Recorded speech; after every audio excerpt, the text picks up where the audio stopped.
You're listening to the Alliant Insurance Podcast, dedicated to insurance and risk management solutions and trends shaping the market today. Hello, and welcome back to the Alliant podcast series. I am Kristen Handel, and I am here from the New York City Nonprofit Division. I also have Michael Santocki here with me as our guest. I'm excited to introduce him as a senior attorney at law with Jackson Lewis. And we're here today to talk about some of the challenges that nonprofits face in the employment landscape. So, Michael, I'm going to turn it over to you if you want to do a quick intro about your background, and then we will begin. Kristen, thank you. It's great to be back with Alliant. As you know, I was a former broker with Alliant for many years, and it's always nice to be back with my friends and with a great broker. I am now a risk manager at Jackson Lewis, and I think after all the years of being a broker and now a risk manager, I really have a good view of the landscape that we deal with, and it's given me, quite a few insights into how things work. But I hope that we can provide some valuable insights and ideas for you today.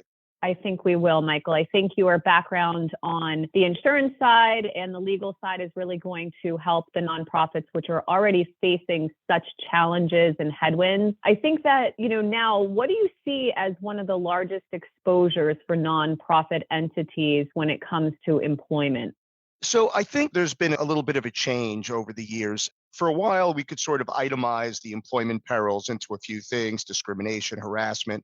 And I think now, in certainly this post-COVID era, there seems to be so many things going on, and they challenge not-for-profit. For a main reason is that we make this assumption that I think is generally true, that nonprofits do have less resources than, let's say, our larger publicly traded companies. There's less capacity maybe in the HR departments, and there's less capacity for nonprofits to be fully up to speed in what they have to deal with. And just to sort of look at a laundry list of things that we look at today, there are pay transparency laws, there are expanding privacy laws, there are surveillance issues, joint employer, rising union activity, use of AI. I mean, AI is something brand new. We never spoke about that before. There's expanding laws for protecting pregnant mothers. There's DEI, there's ESG, there's new laws with non-competes, there's pay equity. And of course, one of the last things, and I think we'll speak to this in detail, there's remote work and how do not-for-profits deal with the landscape of remote work.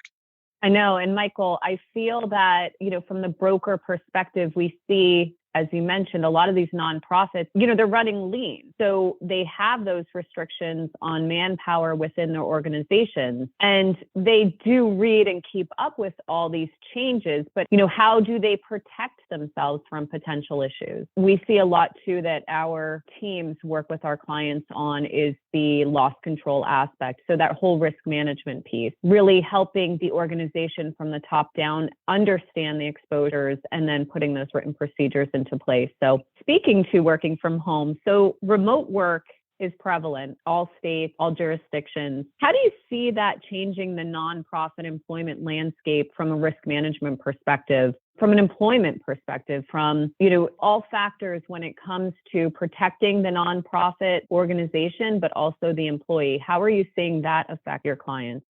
So I think there's advantages, and where not-for-profits will gain advantages, they can hire talent in different locations. I mean, there's some wonderful opportunities with remote work. There's a broader reach of hiring people. For example, if there's a New York-based not-for-profit, they may be able to hire people in other places to their advantage. But there are a lot of perils with remote work, and I don't think people focus on it enough. And I'll briefly go through them. So first of all, there's data security and cybersecurity issues. People are working on laptops in remote locations. It is really important for IT departments to be focused on that. And again, we make this assumption that's generally true.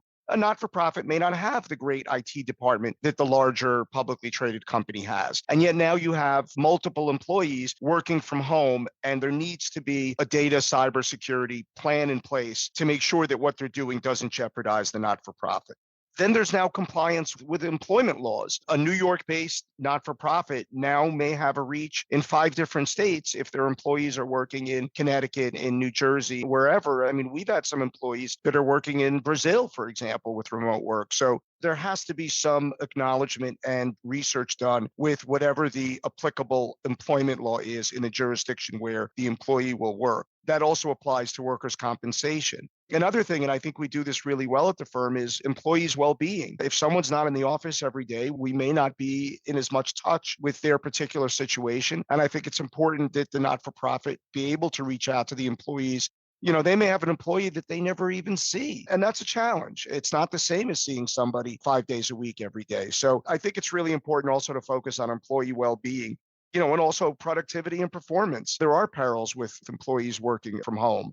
So I think that, there's a lot of advantages, especially for not-for-profits being able to recruit talent, but there are a lot of perils and also a lot of legal aspects ranging from workers' compensation to jurisdictional issues. And they all have to, I think, be taken into account.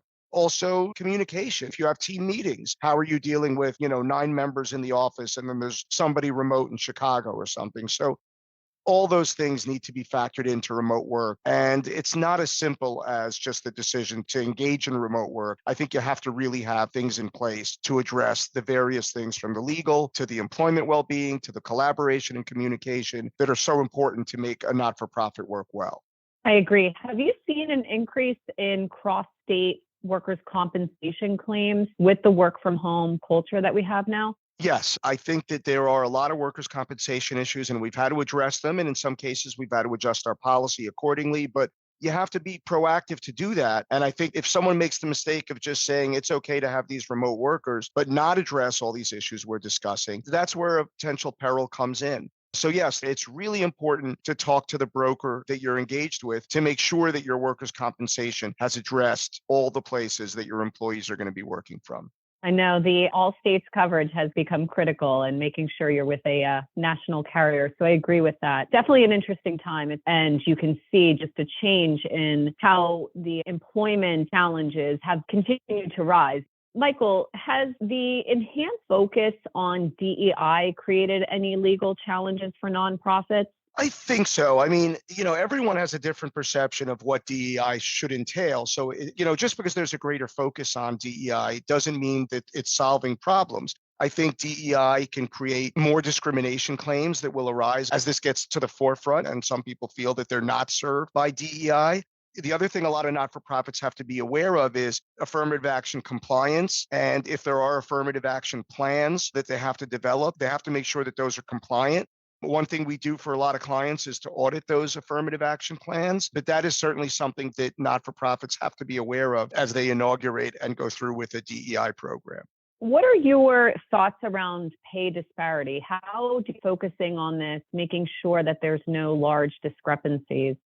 So I think it's an extremely challenging issue. There's always been the idea, like for cyber, we do so much preventative stuff in the IT world. But in the labor and employment world, I don't see nonprofits or private companies for that matter really focusing a lot on the preventative. And one of the things we offer and really like to do is sort of advice and counsel work where we engage with a client and we do preventative work. We look at their handbooks, we can do audits on pay equity. There's lots of sort of stress tests that we can do before the claim comes in that I think would be really beneficial to clients. And we would love to help in that regard. But I think the only way to sort of mitigate the pay equity and pay transparency issue is to really do an audit and to make sure that you're focused on kicking the tires, so to speak, because I think there are potential problems everywhere. And if we don't do anything about it, that lawsuit will come. And those are challenging lawsuits. There's burden shifting in those lawsuits, and they can be very difficult to win.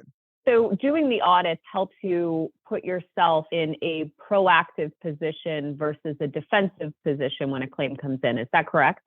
Absolutely. Absolutely. I think it helps tremendously. I think it probably could also help in lowering your insurance costs as well. But there's several areas where we have the ability to do an audit. And I think it would be very helpful for clients to know that their policies, their procedures, their handbooks are up to speed. And especially, I think, in the not-for-profit space where there might be less focus on HR and resources available to them. And yet there is this expectation that HR has everything buttoned up. But how does an HR person know that everything has to be done right when there may not be anybody above them that is dictating to them what changes are coming down the pike? And I'll also emphasize, a lot of not-for-profits are in major cities. Those major cities have their own employment laws, and you really have to focus on federal, state, and local laws because it's not a single source of law that comes down to the not-for-profits. And again, especially in places like New York, where there are robust laws coming down from the New York City point of view, you really have to be up to speed on all sources of law.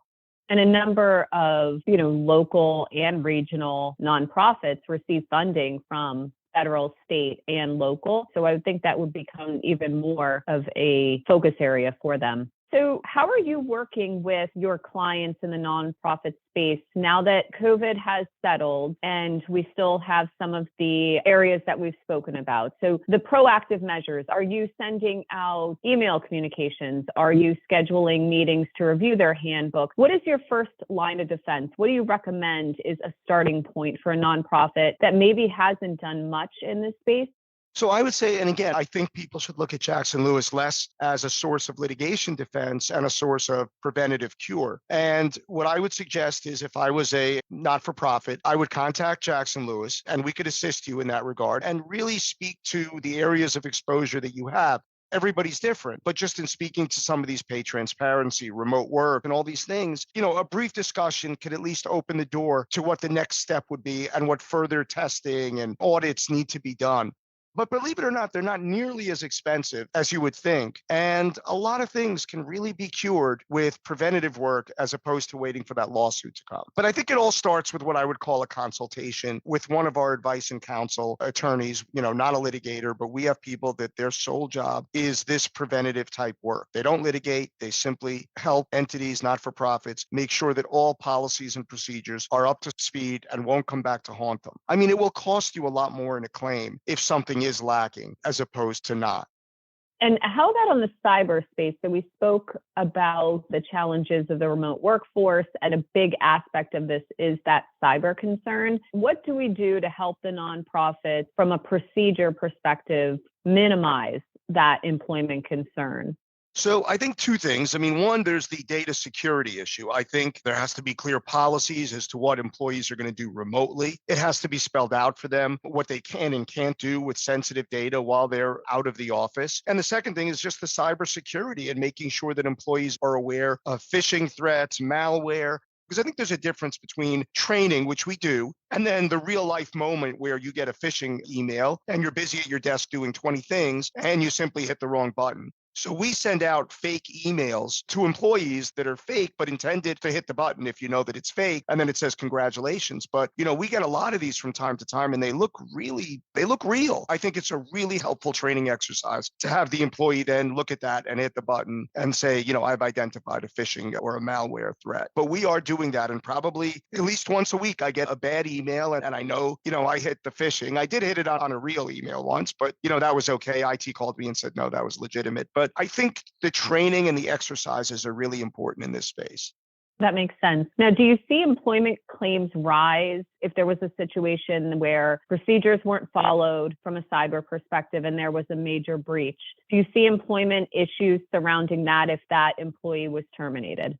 I mean, I certainly think that one thing leads to another. And, all of a sudden you have a small incident become a huge mess, right? I mean, if you take an action against an employee for being negligent on the cyber front, that could easily give rise to an employment claim. So I think there are tie-ins to cyber, especially with remote work, but I think there are tie-ins to having sound cyber policies, sound data security policies, and then sound labor and employment policies. And if you don't, certainly there could be a domino effect of one bad scenario getting much worse. And how do you feel about another employment concern of nonprofits is the auto exposure? So you may be driving your clients, and clients can range from the elderly to small children in some spaces. You can also just be running errands. There's a wide variety of exposure there. Now, I've been in the industry for 20 some years, and auto has always been a driver of multiple, auto losses, third-party losses, but also now employment losses. So is this another area where you are seeing claims arise from termination issues? How do we protect clients in this space? And what can you offer any comments around now that it's a remote workforce and that auto exposure has changed a tad? Do you have any thoughts on that? How do we protect our clients? I think there has to be very clear policies in the handbook. I mean, we just updated our handbook a month or two ago, and the thought occurred to me that if Jackson Lewis just did an update with, 1,000 labor lawyers, did they also do the updates? In other words, there are things we are updating, which makes me believe that we're ahead of the curve. Everybody needs to be focused on these updates. But yes, I think there's got to be clear policies for what's going to be tolerated and what's reasonable when somebody's working remotely or anywhere. And do you still recommend like a matrix that outlines, A, I have to acknowledge that you might be pulling my motor vehicle record every 6 months, and B, that there is a clear metric around the offense and what it means for your employment? Is that still best practice? I think it's really important, especially as auto insurance carriers may have certain requirements or methods that will provide better pricing. But if there are those dictates coming from the carriers, it's important to outline it clearly to the employees who will be driving.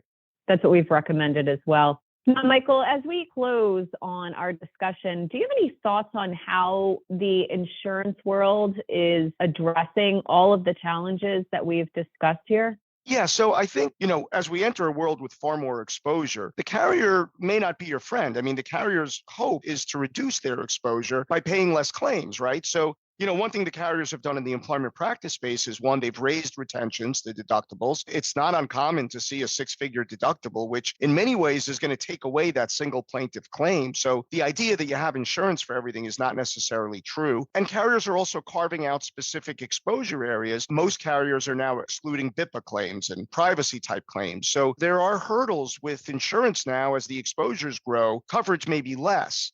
And I think, if a not-for-profit were to say to me, okay, what do I do now? Now that you're telling me insurance is less, what do I do? And I really think there's two things that I would do if I was with a not-for-profit. One, the selection of broker is extremely important. And I say this not to serve Alliant, but Alliant has a dedicated employment practices group. They have a dedicated cyber group. Those are groups with a lot of people with different expertise levels. It is really crucial to place your policies where there are dedicated practice areas with expertise, and you're not dealing with, say, a small broker that it may be using a wholesaler to place insurance, and there is no local expertise. I'm a client of Alliance, and I use Alliant all the time, and when I need to speak to an expert, I get an expert immediately. That's so important for a not-for-profit, especially because they may not have those experts in their IT or in their HR. So issue one, you must have a broker that knows their specific space, has the experts, has the not-for-profit sensibilities, that it's imperative to go to one of those brokers. And then the second thing I would do is I would speak to the broker and try and get some discussion with a law firm like a Jackson Lewis. I mean, look, we'll be happy to offer preferred rates and anything we can do to help the not-for-profit community. But it's really important for not-for-profits to think of labor law firms not just as litigators, but as sources to prevent future claims or to mitigate those claims. And there's a lot we can do for not a lot of money. So I think if I have a real takeaway here, it is,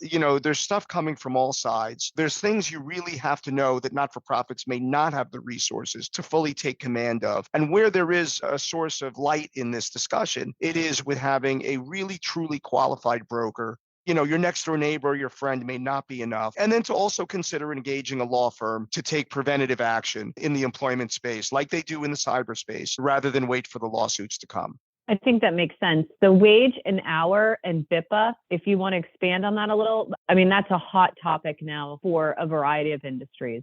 It is, and those are areas, wage and hour has a little bit of defense cost cover in some cases, but there's not going to be any coverage for any solutions that you have to pay for. And the same goes for BIPA. Different states are enacting various laws like this. The BIPA, I think, is the Illinois law. The penalties are harsh, and the carriers are saying we're not going to cover that. So they are putting exclusions for that. So, you just raised two areas where there's a lot of exposure. Frankly, there's probably a fair amount of uncertainty in the law. I think it's not unreasonable for someone to say, I'm trying to follow the law, but I don't really understand what all the wage hour law is. I mean, there is a lot of vagueness in the wage hour space. And I think engaging with experts is going to be the way to mitigate this exposure because, I have coverage on my insurance policy, may not ring true, especially on these two exposures. Is there anything preventative around those two that you recommend? I think sitting down with a labor law firm to make sure that you're not collecting. Are you collecting private information? Is it necessary to what you do? In many cases, it isn't. I think we've reduced some of the things that we used to collect just because it's a potential exposure and it's not necessary to our practice. So I think that there are things you can do to lessen your exposure to these changing laws. Anything before we close that, we've talked a lot about cyber, we've talked a lot about policies and procedures. In the old days, as I like to call it, everything used to be paper. And a lot of our employment files were paper. And is there still an exposure around that from even a cyber perspective or a HIPAA perspective? What are you recommending as a law firm to protect, nonprofits and minimize that exposure? What do you recommend there? Old files, paper files, socials, employment applications. Yeah, and even if you go outside of paper, it's still in the system, right? I mean, everybody keeps records, everybody has records. I would say to mitigate those that you don't need, reduce putting them on every document, right? There's so many documents where you don't need the person's social security number on it. And again, that's something that I would consider a consultative approach to. We recently have to do some work on our files with respect to what we have to keep for e-discovery. And that's another issue that not-for-profits may have to deal with. But if there's a lawsuit and there's e-discovery, do you have those records? It's not okay to throw stuff away. There's a real mix of keeping things that you have to keep and seeking to get rid of things that can only potentially increase your exposure to these privacy and HIPAA laws. But the solution is not simply discarding everything, because you may have to keep a lot of these things.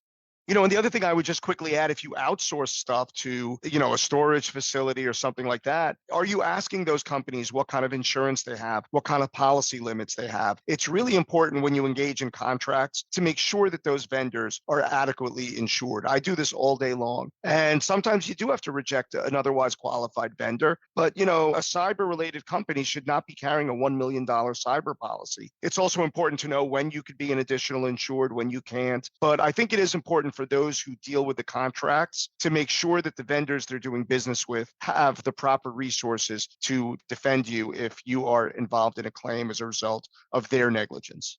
And it goes back to the insured contract that you have with them and the indemnification language. So all of that is critical from the insurance perspective and the legal perspective as well. And correct me if I'm wrong, but Alliant helps clients with that. And Alliant has the experts that can do that. Again, it goes to what I really emphasize is make sure your broker has the resources to assist you. They don't cost more. They have resources to help not-for-profits. True. Well, Michael, it was a pleasure speaking with you today. I appreciate your time and I look forward to further conversations. I know that you are a trusted partner with a lot of our clients, and I appreciate the work you do for us all. Thank you, Kristen. It was a pleasure to be back with Alliant again. Thank you. Great. Thank you, everyone, for listening.